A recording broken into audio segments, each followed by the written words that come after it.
Hello, everyone out there in YouTube land. Welcome back to Diego Knows. I, of course, am Diego. And today we're going to talk some more about Black Adam. That's right, Black Adam. Another chapter in my discussion and review series of the Black Adam movie from 2022, which came out last week.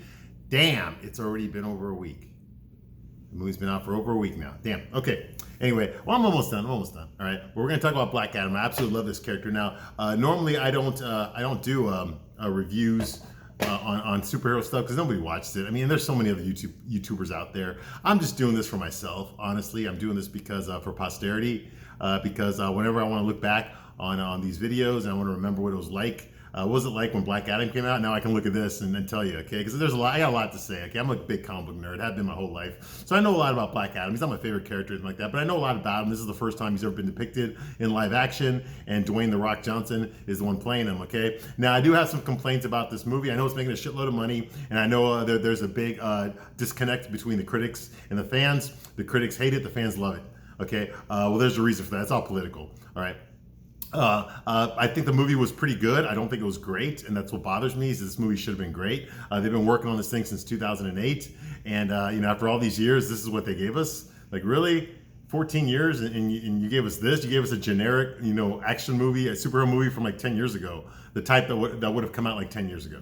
Okay, it's like it could have been better. I mean, there's a couple of good things in there. Don't get me wrong. The cast is really good. Okay, Pierce Bronson steals every scene he's in. Even Aldous Hodge, who does not look like fucking Hawkman at all, he sold it to me as Hawkman. He acts like Hawkman. He does. It kind of looks like Hawkman in the costume, even though the color scheme is wrong.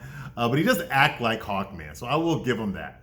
He acts like Hawkman. Okay, and the other characters are just throwaways. Dwayne Johnson, he does not play Black Adam from the comic books. He does not. He plays a fucking superhero pretending to be a bad guy. He's not. He's never going to go there. Okay, so that pisses me off. I hate it when movies do that shit. I remember a movie that came out, I think it was in 1995, with Sylvester Stallone and Antonio Banderas. It was called, no, not Spy Kids 3. That was later. It was called Assassins. All right, and in that movie, Sylvester Stallone played an assassin who is still traumatized over the fact that he shot his best friend. He had a contract for his best friend. He killed him. And so how does he get over that? He just keeps killing people for money. Okay.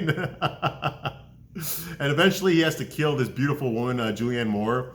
But even though this guy's a professional assassin, this is what he does for a living.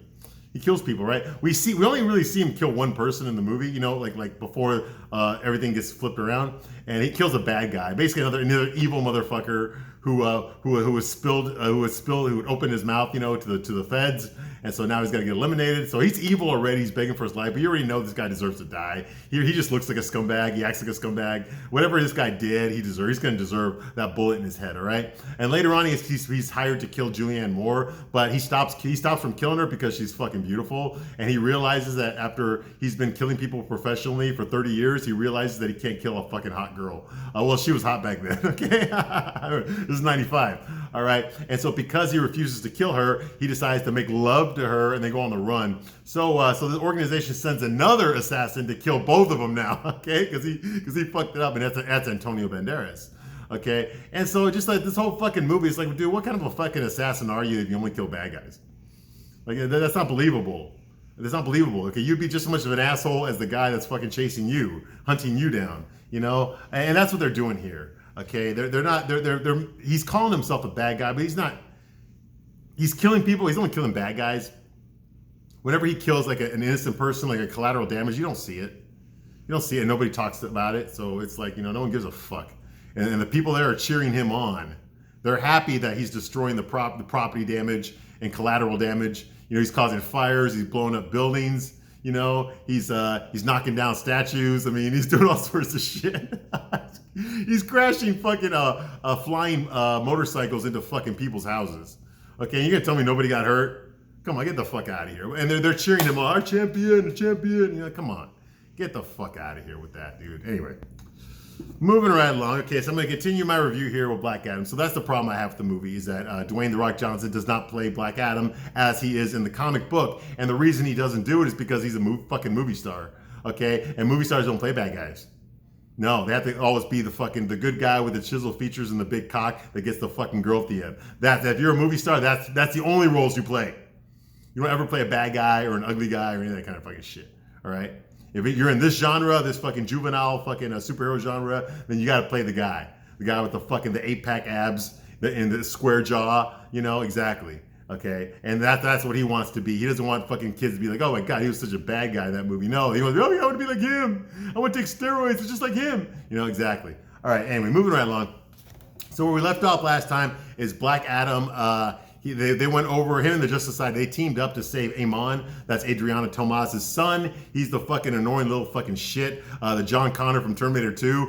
He's the Kandakian, Arabian version of that. In this movie, he's the one that's teaching Black Adam, catchphrases and shit. The hasta la vista baby bullshit. That's what he is. And of course, Black Adam's devoted to this guy. This kid, because he's a fucking kid. Oh, he's a cute kid. Look at this. Look at all that optimism. It's just oozing out of his pores. We gotta help him. He loves comic books too. That kind of shit. So of course, that's the character that whatever fucking 13-year-old that asks his mom for money to see this movie, that's the one that they're gonna identify with.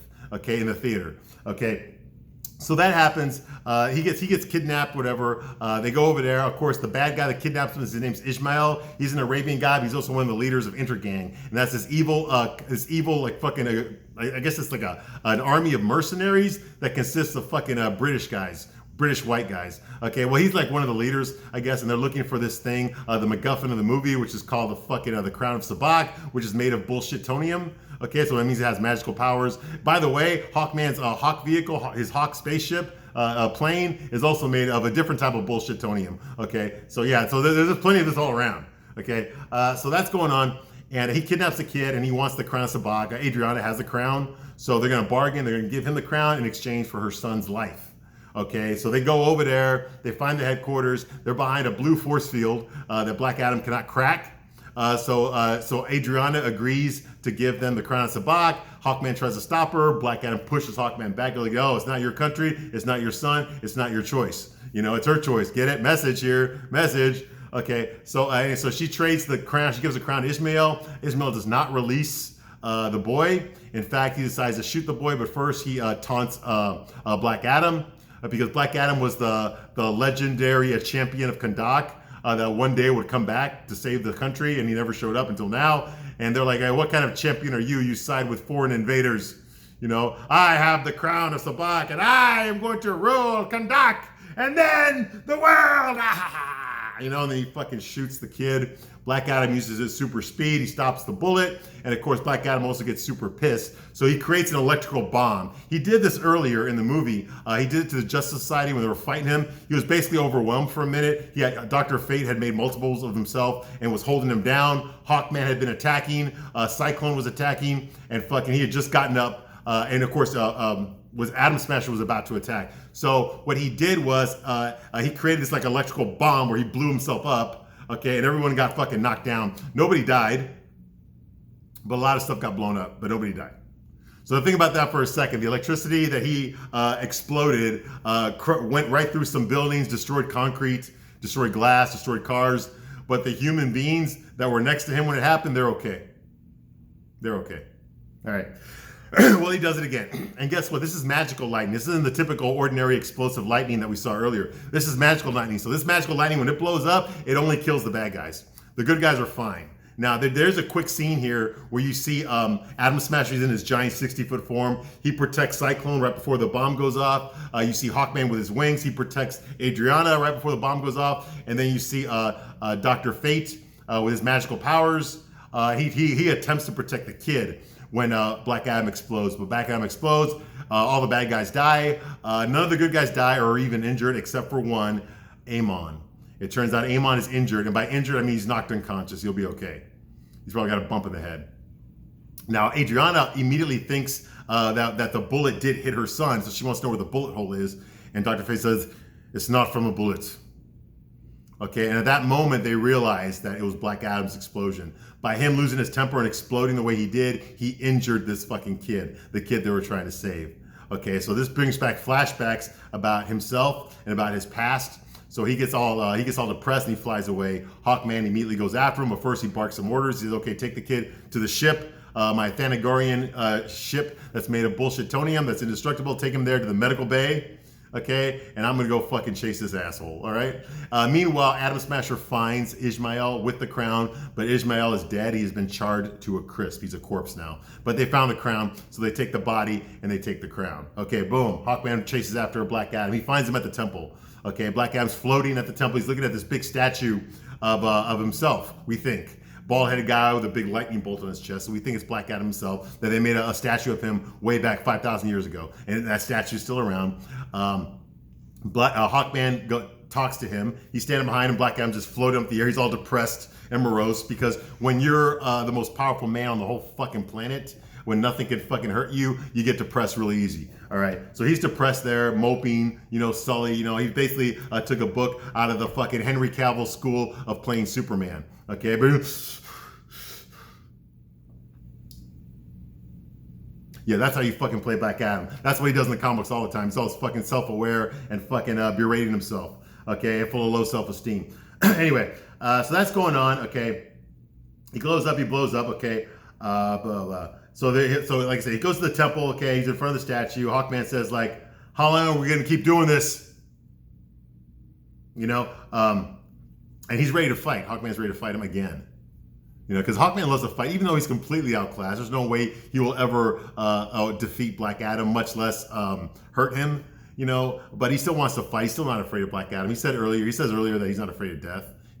So he knows that if he fights Black Adam, he's gonna fucking die. The fact that he's already picked a fight with Black Adam twice and exchanged blows with Black Adam twice, and he's still alive and not even injured, that's got some bullshit right there. I know Hawkman's got the armor and shit, but in the comic books, he does not have super strength. In this movie, he picks up a car and throws it with effort. He picks up a car and throws it at Black Adam. Hawkman cannot do that in the comic books, so I have no idea what this guy's power level is. Okay, but I do know in the comic books, if Hawkman's going to fight Black Adam, which he would do because he's an egotist like that, it's always a schlong toss between those two, Hawkman will get the worst of it easily. All right. So yes, his nth metal, his bullshit talk could hurt Black Adam, but he's not strong enough to hit him with enough force to cause any damage. All right. So Black Adam says, like, there's no need to fight. There's no need for us to fight because nobody can stop me. Nobody on this planet can stop me. Hawkman says, like, you're right. Only you can. Right before Ishmael died and you exploded, he said that he said you cried when Harut died. Who was Harut? Black Adam's like, he looks at the statue. He says, Harut was the true champion of Kahndaq. He was also my son. Ooh. So now we see a flashback of what really happened. Now, in the beginning of the movie, when Amon did the narration about the legend of fucking the champion of Kahndaq, he left out some stuff because he didn't know. What really happened was Harut was this slave kid who rebelled against the slave masters. Okay, so of course they were he did this sign to inspire all the slaves to revolt against the evil King Aptum and his slave drivers that were forcing his own people to dig through the mines to look for that bullshitonium. All right, so he was trying to cause a revolt. His dad, Seth Adams, showed up and saved him because the guard was about to kill him. But his dad showed up. Seth Adams showed up to rescue his son, to talk the guard out of it and bring him back to the fucking slave pits to continue to dig. All right, he told him, hey, you got to be careful, okay? If you act this way, they're going to kill you. And the kid, of course, being a kid, he's just like, no, it's not about, we need our freedom. Someone around here's got to inspire freedom. And so he runs away. He grabs the fucking bullshitonium and holds it up and inspires everybody to fucking revolt, which does not happen. Actually, what happens is the guards take the kid before the king and they're about to execute him with the same sword from the fucking Mummy Returns of Scorpion King. I know because I fucking have the sword here. Don't ask me how I got it. All right, and he's fucking about to execute the kid. The kid gets teleported immediately before he gets his head chopped off. He gets teleported to the sacred room of the 6 wizards. Now, I don't know who the fuck these 6 wizards are, but each one of them has a different fucking Crayola crayon. So they're basically the Power Rangers with fucking robes on and older. Okay, one of them I did recognize, and you probably recognize too if you watch these fucking DC movies. One of them is the wizard Shazam, okay, from the movie Shazam. Okay, who's actually, that superhero is actually really named Captain Marvel. But because for rights issues, they can't call him Captain Marvel anymore. They gave it to that fucking bitch Brie Larson to play that fucking cunt in the Marvel universe. All right, that fucking he Larson, as I call it. Okay. Anyway, Carol Manvers. Okay. Anyway, I digress. Okay, so the wizards are there, and they decide to bestow this kid Harut the powers of the 6 Egyptian gods. Okay, say my name, Shazam. Boom. Okay, so Harut became the first Shazam. Now in the comic books, this character was named Mighty Atom. The Mighty Atom. He was the champion of Kandak and champion of fucking Egypt, ancient Egypt. Okay, so that's what happened. So Harut as Mighty Atom was out there. We don't see him, but he's out there saving everybody. You know, fighting against the evil pharaoh. For some fucking reason, he doesn't kill the pharaoh. I don't know. But anyway, the King Aptom hears about the deeds of Mighty Atom. He realizes that Mighty Atom is really the fucking superhuman form of Harut, who is the son of one of his slaves, Teth Adam. So what King Aptom does, he sends his guards to kill Teth Adam and his wife. And that's what they do. They kill him. Now, Teth Adam is forced to watch the guards kill his wife, the mother of Harut, okay? And then they mortally wound him. And then they leave because they know that fucking, they know that Harut's gonna show up to see what happened to his parents. Okay, so when Harut shows up in his Mighty Atom form, the actor that plays Harut, Accord Muscular, is the same actor, I don't know his name, but it's the same actor that plays the young Dwayne Johnson on the TV show The Rock. Now, those of you who don't know, there is a TV show, I think it's on CBS or ABC, Dwayne Johnson. He has his own fucking sitcom. Yes. And basically, he narrates the sitcom, and he gives you flashback. You see little flashbacks about his life, which obviously is fictionalized. But he tells you it's about his life when he was a kid growing up in California and in Florida and all these different fucking places. About his mom and about his dad. His dad was a famous wrestler, and what it was like to be an only child of that guy, of Rocky Chavara, I think that was his name. Now, in real life, he actually had a fucking brother. His brother is omitted from this fucking TV show. I don't know why. It's all about him and his mom. There's an actor that plays him in the 80s when he's a little kid, and then there's another actor that plays him in the 90s when he's a teenager. Well, the actor that plays him in the 90s when he's a teenager and he was going to the University of Miami under a football scholarship, that's the same actor that plays his son here as Mighty Atom. Okay, so that's going on. I recognized him. Of course, he shaved his head. Okay, I recognized him. He didn't have the fucking wedge cut that Dwayne Johnson had in the 90s. So he shows up there. He sees that his dad, who's a skinny fuck, he's a skinny Egyptian guy with the head of fucking Dwayne Johnson. He goes up to his dad, and he sees that his dad's about to die. Okay, so what Harut does is he shares the word. Okay, he gives the word, the magical word, because he can share it. Now, how the fuck he can share it and not also keep the power, I have no idea. But normally what happens is when the wizard gives you the power of Shazam, okay, because remember, Billy Batson has the same power too. He has the ability to share his power with his family, okay, his sister and his best friend in the comic books.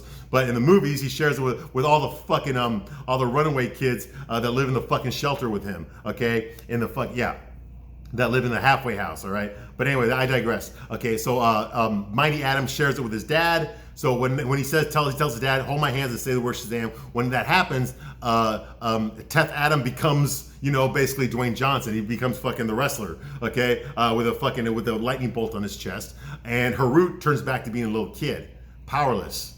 Now, why that happened, I don't fucking know. But he did it to save his dad from dying because his dad was mortally wounded. So now he's superhuman. The guards show up, and the first thing they do is they fucking shoot an arrow right into the heart of Harut before he has a chance to say the word and turn back into his mighty form. So Harut dies. Now, Teth Adam grabs his son and protects him from the other arrows and electrocutes the guys that are shooting him, but his son is dead. He cannot bring his son back. He gets super fucking pissed. So he flies up into the air, okay, and his costume magically turns black for some reason, okay, but he still got the gold lapels, the gold, a lightning bolt in his chest, the gold boots and all that kind of shit. He flies up into the skies. He creates a lightning storm. He gets pissed off. He goes straight to the temple of King Aptom, okay, and he gets in there and he fucking basically kills everybody in the temple, including the king, including all the innocent people, but they don't dwell on that and they don't really show that. But he kills everybody in that fucking temple. He blows it up. Now, of course, they rebuilt the temple exactly the way it was before in the modern era, but in the past, he did blow it up, okay? So this pisses off the wizards. They're pissed off for two reasons. Number one, because Teth Adam killed all these people, and number two, because they never gave Teth Adam the fucking powers. They gave it to his son. Teth Adam was not worthy. He was never worthy. So the wizards attack Teth Adam and try to take the power away from him, okay? Now, Teth Adam, who is now Black Adam, because he's supposed to be evil, okay, he kills all the wizards. They cannot stop him.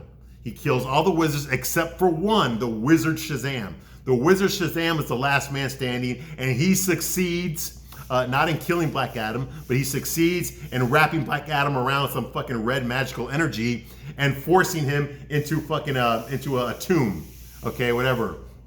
He basically sends him to some fucking alternate dimension where he's fucking trapped forever. Okay, and to make sure that he never ever comes back to life and threatens the world again, he writes down the fucking release spell right on top of his tomb, so that all anyone has to do is read it, and he's fucking free again. I know, very smart, right? But that's what the Wizard Shazam does. So now we know why there was that empty seat in the Council of Wizards. That now we know why there was an empty seat there in the Shazam movie. It's because that seat belonged to Black Adam, I guess. I don't, who fucking knows. Anyway, so that's what happened. Okay, that's how he got imprisoned. Okay, and it wasn't until 5,000 years later when Adriana Tomaz read the inscription, because she's the only person in the whole fucking country, and by country I mean a little fucking town with a town square. She's the only one that could fucking decipher the hieroglyphics and say the words. Okay, boom. So now you know the Black story. Okay, he tells all of this to Hawkman. He was not the chosen one. Hawkman, oh, so it was your son was chosen. You were not chosen, which is correct. You're not the real champion. And Black Adam says, no, my son dreamt of a better world. That's why he saved me. And he looks at the statue, which he realizes is not a statue of him, it's a statue of his son. Which it kind of goes for the feels there, But the world was only better when my son was in it. So he comes down from his high. He's been floating the whole time in the air. He doesn't stand up. He floats in the air. He always looks above everybody. They got that right from the comic book. Okay. So he floats down, and finally his feet finally touch the ground. Okay. And he walks towards Hawkman. And he says, Kahndaq needed a hero. Instead, it got me. But all I do is hurt people. I will speak the word that the wizard gave me, and I will give up my power. And you must ensure that I never speak the word again. And Hawkman's like, he says, Shazam! And he's back to being a skinny little fuck, a CGI skinny body with the head of fucking Dwayne Johnson. And now, because he's in his human form, he cannot speak English anymore. He does not have the intelligence, the superhuman intelligence of Huruti, whoever the fuck the Egyptian god is that gave him his superhuman intelligence. He doesn't have that anymore. Okay, so he can't fucking understand English anymore. So they got to go with the subtitles, all right? Now, another thing that's kind of weird here, okay, is it goes back and forth depending on who's writing the comic book, but originally when Black Adam first appeared, I think it was in 1941 or 1942, when Black Adam first appeared in the comic books and he had to fight Captain Marvel, Shazam basically. He was called Captain Marvel back then. When they had to fight him, they couldn't defeat him because he had the same powers that they had. So what they had to do is they had to trick him into saying the word Shazam. Now, when he said the word Shazam, Black Adam was 5,000 years old. So when he turned back into a human, he immediately turned into a 5,000-year-old human. So he died immediately, turned into dust like that. That's how they defeated Black Adam in the past. Now, when he turns into a human, he's still alive. He looks the exact same as he did when he first said the word 5,000 years ago. And he doesn't fucking turn to dust and die. So his body didn't revert to its real age, which is weird because that's really the only way that they could defeat him in the 1940s. Okay, so they had to trick him into doing that, but I guess not anymore. That doesn't apply anymore.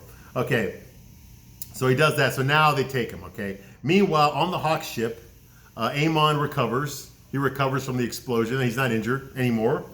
Okay, so which means that fucking Black Adam didn't have to fucking give up his powers because the kid's okay. He didn't kill him. If he had killed him, I could understand. Oh my God, I killed him just like I allowed my son to get killed, But he didn't kill the kid. The kid's fine. What the fuck, all right? So him and Adriana, they go back to Kahndaq. The Hawk ship splits apart into two pieces. One ship has Adriana, Amon, Atom Smasher, and Cyclone. They're on one ship. They go back to Kahndaq. The rest of the ship, the majority of the ship, has Black Adam as a prisoner and also has the dead body of Ishmael and the Crown of Sabbac. Okay, I think. Maybe I'm wrong. Who the fuck knows? Anyway, so they're going to the prison in Antarctica. Okay, with Dr. Fate's on the ship, and so is Hawkman, and they're gonna take Black Adam to the prison because now he's powerless. Okay, what's her name? Amanda Waller, played by Viola Davis. She's got a cell weighted that can hold Black Adam. So they go there. All right. Sure enough, they get there.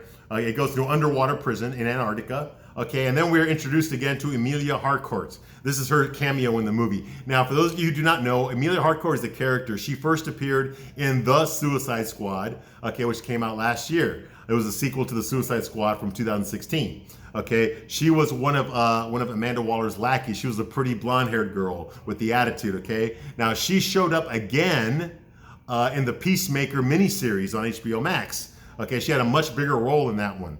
Okay, and that one she played the potential love interest. She still works for Amanda Waller, but she plays the potential love interest for John Cena's Peacemaker character. Okay, she's the agent working with him that he's got the hots for. That will he or won't he? That's kind of going on in the movie, in the TV show. Okay, that's Emilia Harcourt. Okay, and she shows up here again playing the same character. Now she is played by an actress named Jennifer Holland. Okay, who's 35 years old. I know that because I looked it up. Okay.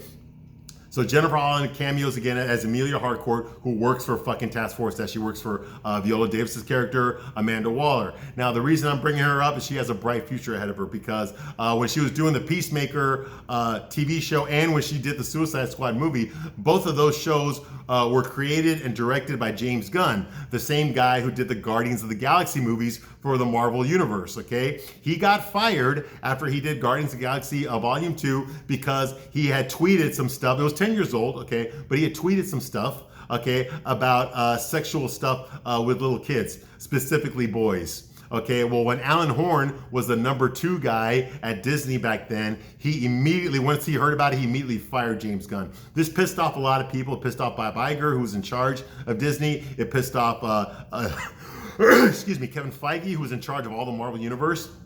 Because not only is James Gunn a very talented and profitable director, he had a lot of success with the Guardians movies, but he also fucking hates Trump. Okay, so he's in the club. Okay, you can't fucking fire a guy like that. Roseanne, fuck her. She liked Trump. She needs to fucking go. Okay, but you know you can't say racist remarks on Twitter. But if you talk about molesting little kids, that's okay. You get a pass on that. So so they got pissed off. Okay, so immediately once James Gunn got fired from Marvel, okay, right when he was about to work on Guardians of the Galaxy Part 3, Warner Brothers hired him immediately. And they gave him the Suicide Squad, which came out last year. Now, because of COVID, I think the movie was pretty good, but not a lot of people went to go see it. You know, despite the fact that Sylvester Stallone played King Shark, not a lot of people went to go see it. I thought it was okay, but it's the same shit from the last one. These supposed bad guys aren't really bad, okay? But it was entertaining. It was funny. I mean, come on. What's his name? Fucking a Polka Dot Man was hilarious. All right, so that happened. Okay, and then they gave him Peacemaker. So they made a Peacemaker TV show. He created that show. He wrote every episode. He directed it, most of the episodes, I think. But Emilia Harcourt's character, Jennifer Holland, is James Gunn's girlfriend in real life. So no fucking shit. He's basically a Tim Burton, okay? He's an older guy. So some fucking hot girl with a nice ass and some big tits and wants to be a star, fucks the director because he's a fucking simp, beta male, but because he's a director and he's famous, he's talented, and he's rich, he basically can have any girl that he wants, so she wants to be the one that he wants, okay? Now, what's her name fucking did the exact same thing to Tim Burton. I can't remember her name right now, but she was in the fucking Harry Potter movies. She's done a lot of Tim Burton movies, but once he caught her cheating on him, he quit putting her in his movies. Y'all know who I'm talking about. I cannot remember her name right now. She was also in Fight Club. But anyway, and the point is that that's what's going on here. So yeah, so she's been fucking him the whole time, and in exchange for her sleeping with the director and the producer, he's been giving her acting roles, okay, in his movies and his TV shows. But now, recently, I just found out, they got married. Okay, she didn't change her name to Gunn, but they got married. Okay, and so now her career is fucking set. Because James Gunn recently, 2 weeks ago, he was appointed the head of DC Films. So now he is in charge of the DC Universe. So now all the DC superhero movies are going to go through him. Okay, he's going to make some of them, but they all have to get approved by him. He's the new man in charge. Okay, and of course his wife now is Jennifer Holland. Okay, now he's 56 and she's 35. You do the math. Okay, why do you think she's with him? Okay, hey. That's Hollywood. All right. So that's going on here. So she shows up, okay. And of course, Dr. Fate's there, tells Emilia to be careful, and Hawkman says, like, can you hold this guy? He says, oh yeah, we can hold him. And Dr. Fate says, be careful with him, And then she makes this snide remark. She reminds them, she says, the gods, it's always been said that the gods created us. But then why is it that we're the ones that are always burying them? In other words, they got more than one god locked up in that underwater prison. He's just the most recent one. All right. So she's like, toodles, y'all. You know, Amanda Waller gives her regards. So she takes the Black Adam away. They put him in an underwater prison chamber with a mouthpiece that brings them oxygen. They put him underwater so he can't speak. As long as he's underwater, he cannot speak. He cannot call the word. Okay. And then when they do a panoramic shot, so you see that he is one of like dozens of superhuman prison cells that he's in. He's only one of many, and he's unconscious, so he's not even awake. Okay, and he's going to be there for the rest of his life. Okay, or unless they decide to use him for the Suicide Squad. But if they did that, how could they control him? Yeah. Okay, so they put him in suspended animation. He's submerged, so he can't speak. And like I said, there's a lot of other people there as well. Boom. Okay, so that's going to stop my review right now for Black Adam. I will be back shortly, and I will continue my discussion review of Black Adam from 2022. I thank you very much for watching these videos, and I will see you soon in the next one. Bye.